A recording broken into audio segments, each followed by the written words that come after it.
Zai! Tantos Naravan Dracovin, Lord and Emperor of the Dracovin Empire, and welcome. It is time to continue my discussion on Werewolf the Apocalypse in the world of darkness. When we last left off, we were diving deeper into the spirit world. We talked about most of the layers of it. We've talked a great deal about the spirit world and traveling into it. But there are still more things to discuss. Spirits to talk about. But today we're going to talk a little bit more about your travels to the spirit realm. Because your reaching, your sidestepping is only one way. There are other aspects to this. There is an important fact about garou that we have to talk about first, though. The fact is that they are creatures of both the spirit and the physical world. And should they stay too long on one of these worlds, begin to disconnect from the other. They begin to separate themselves and be unable to travel from the one to the other. The longer they stay in one of these worlds, the more disconnected they become. A garou in the spirit world, if they spend a year there, any difficulty to return to the physical world increases by 1. And for every year after that, the difficulty increases by an additional 1. Until it's nearly impossible for them to return home. The same can be said of a garou that remains upon the physical world and does not dive into the spiritual world. They will also find this disconnect being more difficult for them to once again journey into the umbral realms, the spirit realms. Now the fact is, a quest to the spirit realm or back to the physical realm could rectify this. A simple quest to one of these realms could allow them to dive deep into it and to refresh themselves, refresh their connections, and no longer be disconnected. Now, non-garou that travel to the spirit realms, especially those that were taken by particular garou, such as with the gift I discussed previously, the risk is even greater. In mere months, they could forget about their time on the physical realm in the Umbra. They would forget any existence they had on there. And as the years go by, they become more and more ephemeral, until the non-garou that was here is now a spirit. They have transformed because of their time in there, becoming a creature of physical to a creature of spiritual, transitioned. That is a danger of those that you would bring with you can face. Now the Umbra can be used for, well, travel. The fact is, when we talk about the penumbra, when a garou steps sideways into the penumbra, we mentioned it's a shadow of our world. They step into a location that is the shadow of the location in our world in the penumbra. If they would then travel to another place within the penumbra and use their sidestepping ability to return to the physical world, the place that represents in the penumbra is there they will reappear in the physical world. They will return at a different location than they entered. Perhaps one far off from where they are. They could have traveled great distance. Now, most garou just walk when they're in the Umbra, regardless of the realm that they are within, because it's what they do. Though certain gifts do allow garou to fly within the Umbras.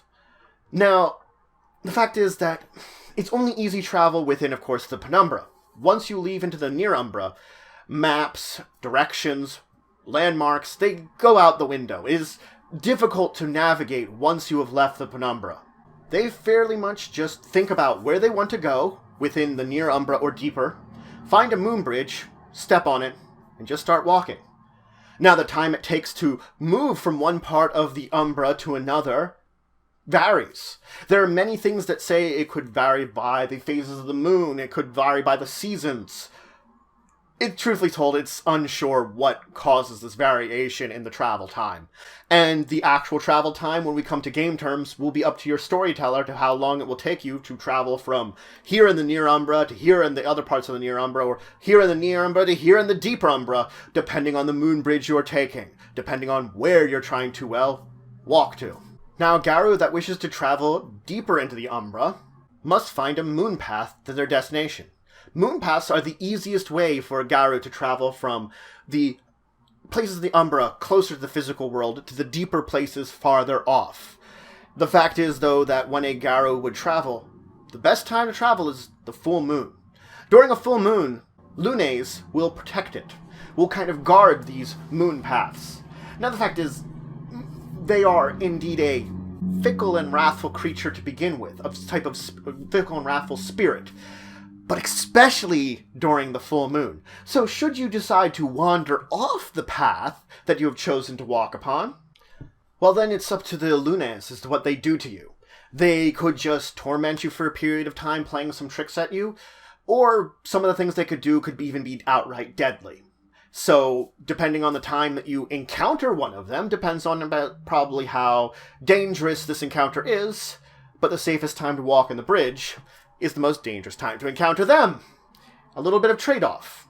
Now, if you wish to travel on a moon path during the crescent moon, you will have to use a Perception plus Enigma's difficulty 6 check to be on a certain route.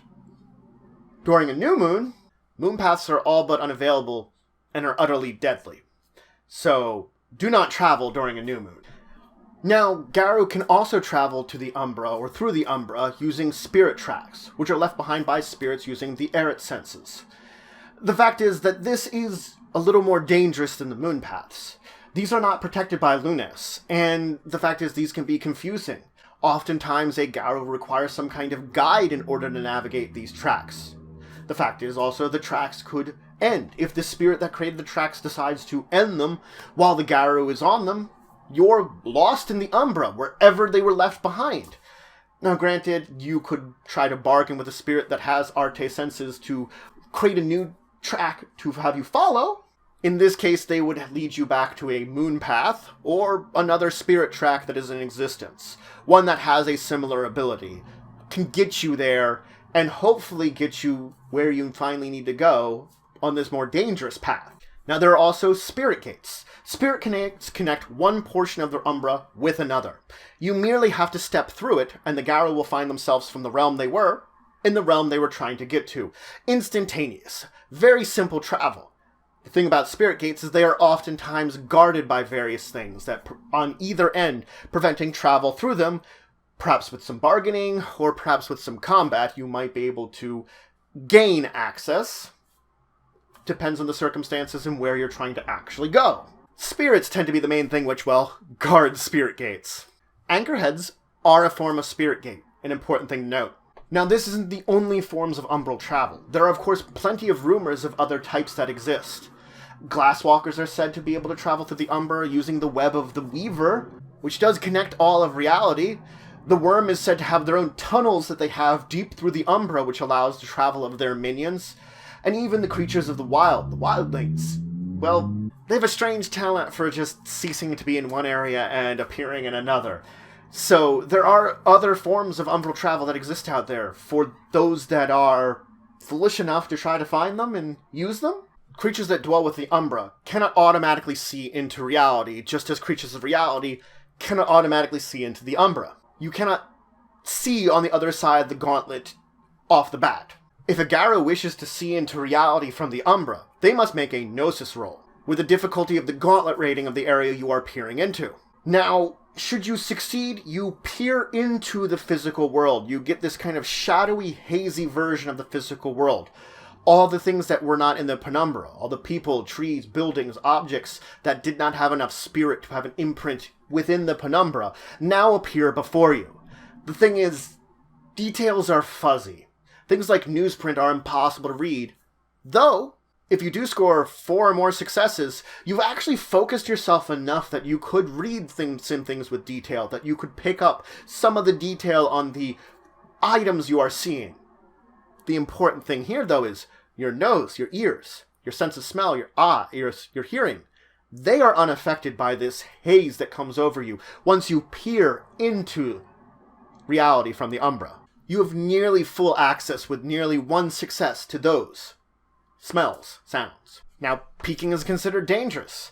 A garou that is peeking into the physical world from the Umbra is unaware of what's around them. They do not notice if spirits or other dangers would be around them to affect themselves. The fact is, they also cannot be aware of any kind of spirits. If you would peek from the reality into the Umbra, you do not see spirits, but it does reveal spirits bound to the physical world in things such as fetishes. You can see those when you're peeking that way. It's just peeking into the Umbra does not reveal spirits. Many spirits can use the ability to peek at will, and so could peek back and forth with just a mere action. Concentrate at one point on the Umbra, And at the other point, reality. Just be able to see everything. But that's it for today. So, we talked a little bit more about spiritual travelers, mentioning your disconnection that can occur, things like moon bridges, spirit tracks, and other forms of travel into the Umbra that you might want to face. And of course, we talked about peeking, which could be actually used to look into the Umbra, if you want to see what's there. Or, more traditionally, it's used from the Umbra to look into reality, and to peek into where you might be leaving the Umbra and entering into reality. Is it actually safe where I'm going? Is it a good idea just to jump in there? Let's find out. It's a good thing to be able to peek. You will probably need to do it at some point in time if you are jumping back and forth from the reality into the Umbra, and of course, back. Regardless though, in the next episode, we are going to dive into talking about spirits, their abilities and things related to them that you might be facing against or allying with in the course of your Werewolf the Apocalypse adventures. But I hope you're having a great day. If you have any awesome stories from Werewolf that relate to travel in the spirit world, in the Umbra, please leave in the comments below. Love to hear your stories for that. And regardless, until the next time, I bid you farewell.